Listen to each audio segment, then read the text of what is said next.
Olá, meus queridos alunos do sétimo ano. Vamos iniciar a nossa 14ª aula de História online, estudando em casa. Hoje nós iremos conhecer um dos teóricos que criou a teoria do direito divino, Jacques-Bénigne Bossuet. Jacques-Bénigne Bossuet foi bispo e teólogo francês, um dos principais teóricos do absolutismo por direito divino, defendendo o argumento de que o governo era divino e de que os reis recebiam seu poder de Deus. Bossuet nasceu em 27 de setembro de 1627, faleceu em 12 de abril de 1704. O nome completo: Jacques-Bénigne Lignel Bossuet. Pais: Marguerite Mouchet, Benedict Bossuet. Formação: ele se formou na Universidade de Paris e no Colégio de Navarre. Na seção Arquivo Vivo, na página 78 do livro, você encontra a atividade de hoje. A teoria de Bossuet e as representações de Luís XIV.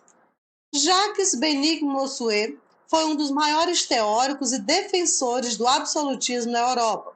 Durante a segunda metade do século XVII, foi preceptor, ou seja, espécie de professor ou tutor, que acompanhava a educação das crianças da realeza.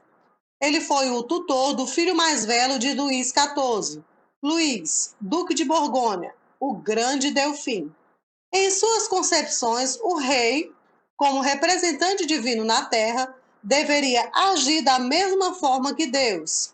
Isso significava que, na busca pelo bem coletivo, o rei poderia usar sua autoridade para punir aqueles que tentassem desobedecer à ordem estabelecida. Para Bossuet, o monarca, como um bom cristão, deveria sempre dar o exemplo e cumprir as obrigações religiosas, para que seus súditos fizessem o mesmo. Luís XIV foi um dos maiores beneficiários das teorias desenvolvidas por Bossuet e mostrou grande preocupação com a própria imagem e com o modo como ela era recebida pela população. A construção da imagem do rei era também uma forma de simbolizar o seu poder, que naquele momento histórico era quase absoluto. Alguns historiadores dizem que o monarca foi um dos pioneiros a utilizar propaganda política para assegurar o seu poder. O texto a seguir comenta essa questão da preservação da imagem de Luís XIV, como meio de garantir o seu reinado. Vamos à leitura do texto. Seria útil olhar Luís como alguém que representava a si mesmo, no sentido de que desempenhava conscientemente o papel de um rei.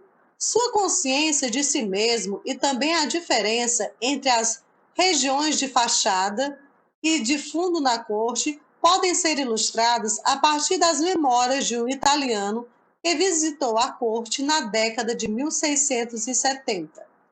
Na intimidade, em outras palavras, em sua alcova, seu aposento particular, geralmente um anexo a um quarto ou uma sala menos privado, cercado por um pequeno grupo de cortesãos, Luís abandonava a gravidade. Se a porta se abrisse, porém, ele compunha imediatamente a sua atitude e assumia outra expressão facial, como se fosse se exibir num palco. Ou seja, ele agia como um ator.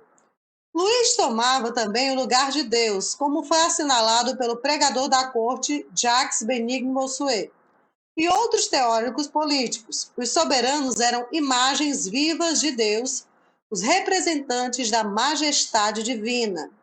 Poderíamos dizer também que Luís representava o Estado, segundo um obscuro autor político da época. Um rei era aquele que representa toda a sociedade. Evidentemente, Luís é notório pelo epigrama, ou seja, dito engenhoso ou satírico. Ele foi atribuído: o Estado sou eu. Luís XIV era conhecido por essa frase. Se não disse isso, pelo menos permitiu a seus secretários que escrevessem em seu nome. Quando se tem em vista o Estado, trabalha-se por si mesmo. Amigos e inimigos do regime concordavam com essa identificação. Bossuet declarou que todo o Estado está nele, enquanto um panfleto protestante queixava: o rei tomou o lugar do Estado. No entanto, representar o Estado não é o mesmo que ser identificado com ele. Bossuet lembrou ao rei que ele morreria, ao passo que seu Estado deveria ser imortal. E ao que se conta, Luís falou em seu leito de morte: vou partir, mas o Estado permanecerá dentro de mim. Mas não se deve tomar o famoso epigrama demasiado literalmente. A imagem construída de Luís XIV. O rei Luís XIV contratou Luís XIV contratou diversos profissionais para disseminar e sacralizar sua imagem, ou seja, para fazer a propaganda da imagem dele. Havia escritores, pintores, escultores, poetas, cientistas, alfaiates e até historiadores.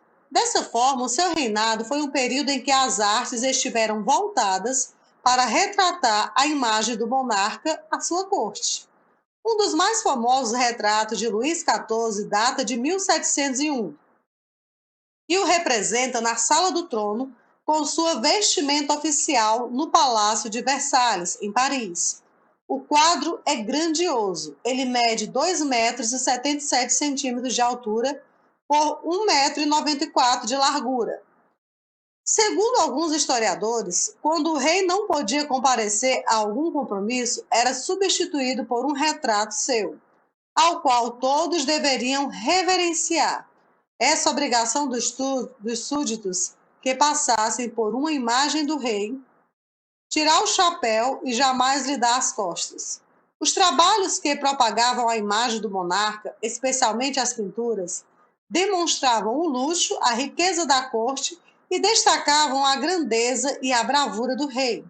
A expressão facial, como você vê aí na imagem, era quase sempre retratada de duas formas, indicando coragem, como um grande guerreiro, ou com um ar sereno e olhar superior.